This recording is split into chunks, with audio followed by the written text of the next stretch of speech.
Assalamualaikum warahmatullahi wabarakatuh.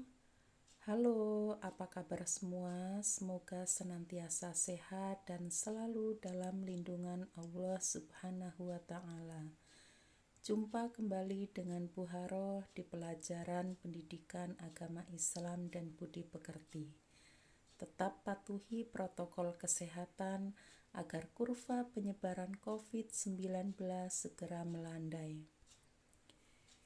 Di video pembelajaran kali ini, kita masih melanjutkan bab Toharoh, hidup bersih semua jadi nyaman. Kita awali pertemuan kita dengan bacaan basmalah. Bismillahirrahmanirrahim. Tujuan pembelajaran menjelaskan ketentuan bersuci dari hadas kecil dan hadas besar, dan menerangkan tata cara bersuci dari hadas kecil dan hadas besar. Di pertemuan minggu yang lalu, kita sudah membahas apa itu toharoh, kemudian macam-macam najis, dan bagaimana cara mensucikannya. Nah, di video kali ini kita akan membahas tentang macam-macam hadas dan bagaimana cara bersuci dari hadas kecil dan hadas besar. Pada umumnya, orang bersuci menggunakan air. Adapun air yang bisa dipakai untuk bersuci adalah air yang suci dan mensucikan. Air jenis ini merupakan air yang bersumber dari alam, baik yang keluar dari bumi maupun yang turun dari langit, seperti air sumur, air sungai, air hujan, air laut, air danau, air embun, air salju, dan lainnya. Ini adalah air suci dan mensucikan. Hadas. Apa itu hadas? Minggu yang lalu kita sudah membahas.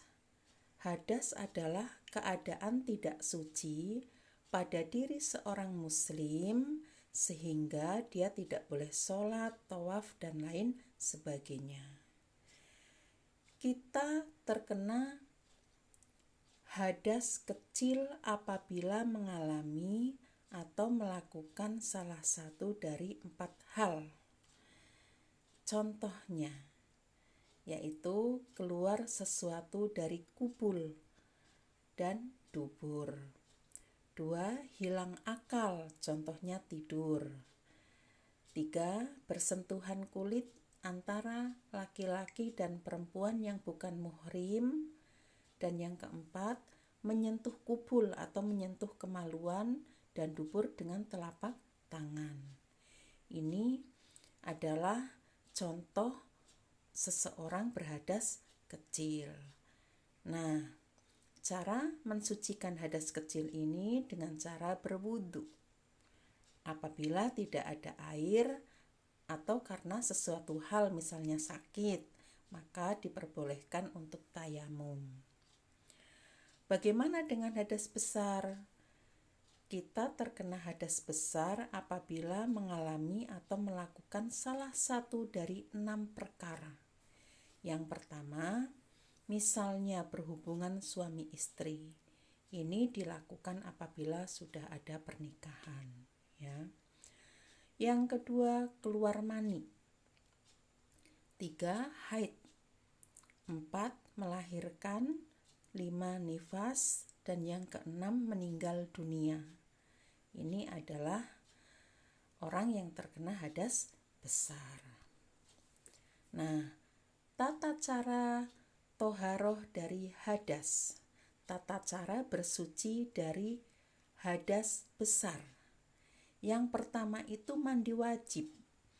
Mandi wajib adalah mandi untuk menghilangkan hadas besar. Adapun cara mandi wajib, yang pertama kita harus niat dulu. Niatnya bagaimana? Bismillahirrahmanirrahim. Nawaitul husla li raf'il hadasil akbari fardhu lillahi ta'ala. Saya niat mandi menghilangkan hadas besar karena Allah Ta'ala. Dan ini kalian wajib hafal. Menghilangkan najis apabila terdapat di badannya seperti bekas tetesan darah, ya. Membasahi seluruh tubuh mulai dari ujung rambut sampai ujung kaki.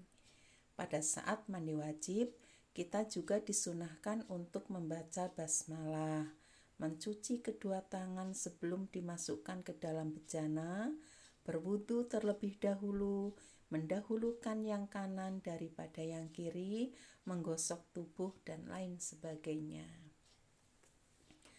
Nah, sekarang ya, cara bersuci dari hadas kecil yaitu dengan cara berwudu. Wudu adalah cara bersuci untuk menghilangkan hadas kecil. Adapun tata cara wudu, yang pertama kita harus niat. Niatnya bagaimana? Yaitu nawaitul wudu'a li raf'il hadasil asghari fardhu lillahi ta'ala.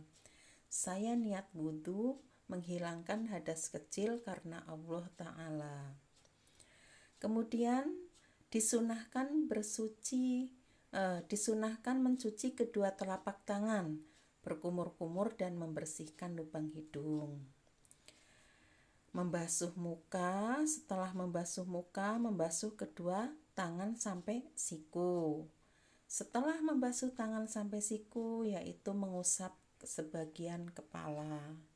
Setelah mengusap sebagian kepala, disunahkan membasuh telinga. Kemudian membasuh kaki sampai mata kaki. Dan ini harus dilakukan secara tertib atau berurutan. Yang terakhir berdoa, doa setelah wudu. Nah, cara yang ketiga yaitu tayamum. Apa tayamum? Tayamum adalah pengganti wudu atau mandi wajib. Hal ini dilakukan sebagai rukhsah atau keringanan untuk orang yang tidak dapat memakai air karena beberapa halangan, karena uzur. Untuk lebih mudah memahaminya, perhatikan. Suatu ketika kita sedang memiliki hadas kecil atau besar, sementara kita harus segera sholat.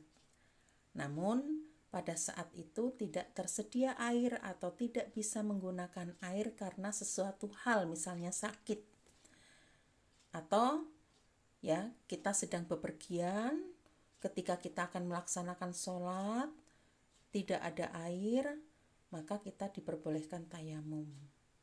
Atau ketika kita akan mandi besar, kita sakit, maka kita diperbolehkan untuk tayamum. Tayamum menggunakan debu yang suci.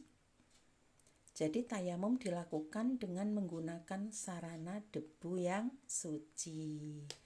Debu ini digunakan sebagai pengganti air.